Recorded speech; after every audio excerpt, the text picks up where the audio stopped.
Okay, this video is the first video about the double angle identities, which are found in section 6.3.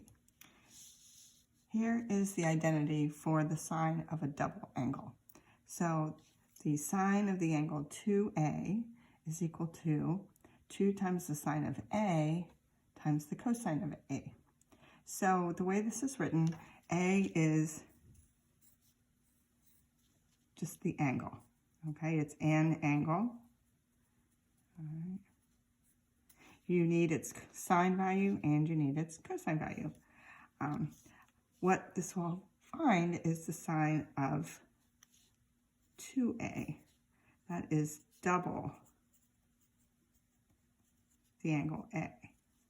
All right, so that's why I call this a double identity, or sometimes you'll hear me refer to it as a double angle formula. All right, there are 3 versions for cosine.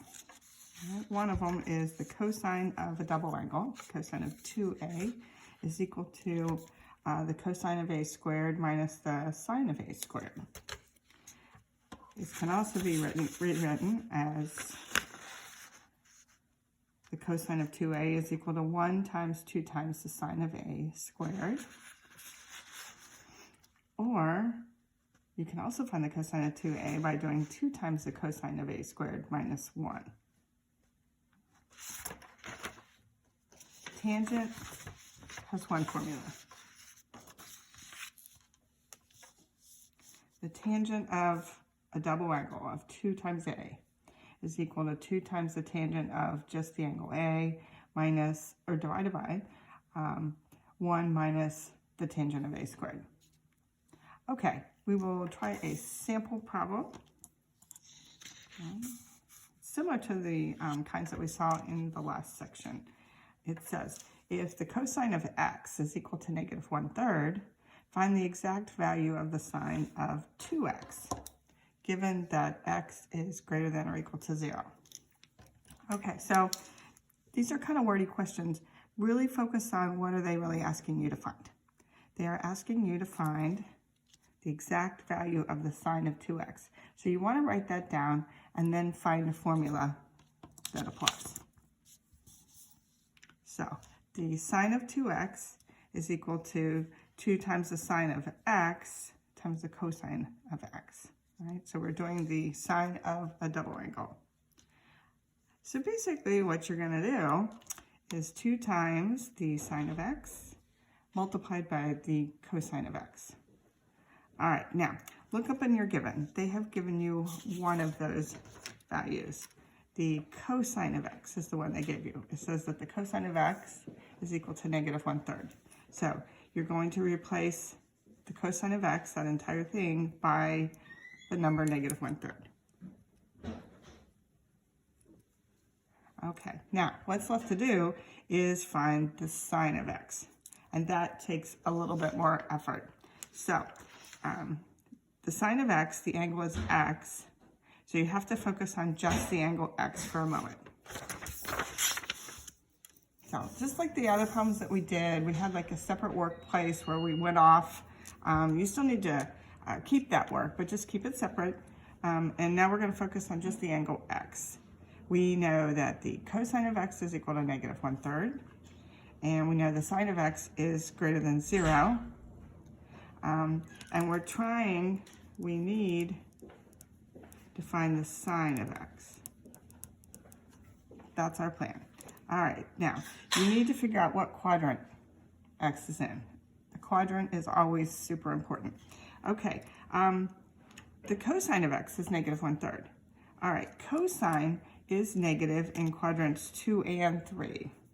All right, so just that one thing alone is not enough to figure out the quadrant. But it does also say that the sine of x is greater than 0. So that means that the sine of x is positive. So you have to find the quadrant where cosine is negative and sine is positive. And that is going to be quadrant 2. Okay, once you have the quadrant, you can draw the terminal side of your angle. So that's the terminal side of angle x. and then we'll draw the reference triangle. And then the angle at the origin, that's the reference angle for x. So the trig values of this reference angle are the same as the trig values of x. Okay, now we know that the cosine of x is negative 1/3. So cosine is adjacent divided by hypotenuse. So on our triangle, we'll put for the adjacent side, negative 1/3. For the hypotenuse, we'll put 3. All right. Then you need to find the opposite side. So that will be the y-coordinate of this point that's on the terminal side of our angle. Okay, using the Pythagorean theorem, we know that y squared plus negative 1 squared equals 3 squared.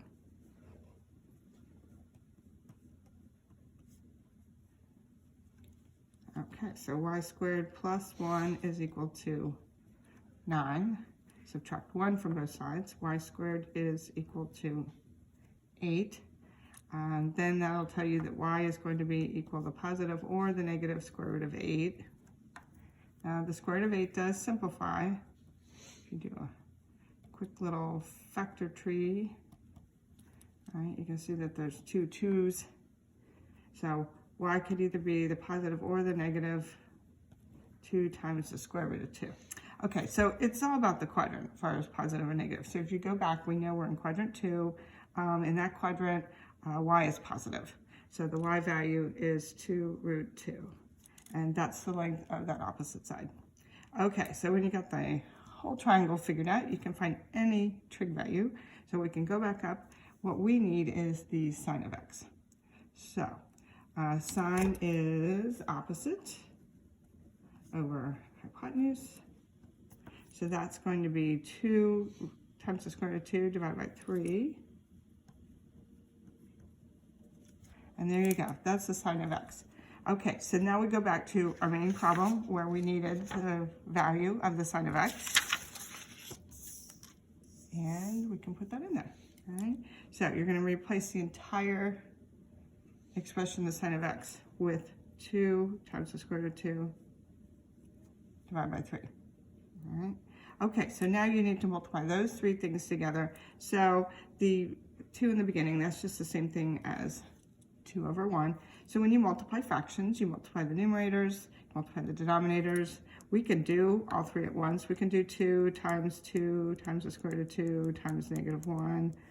And then in the denominator, 1 times 3 times 3.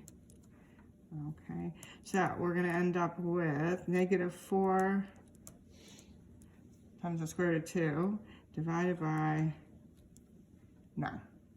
Okay, or you could write the negative sign in the front of the fraction, the front or the numerator, either one is okay. All right, and then that will be the final answer.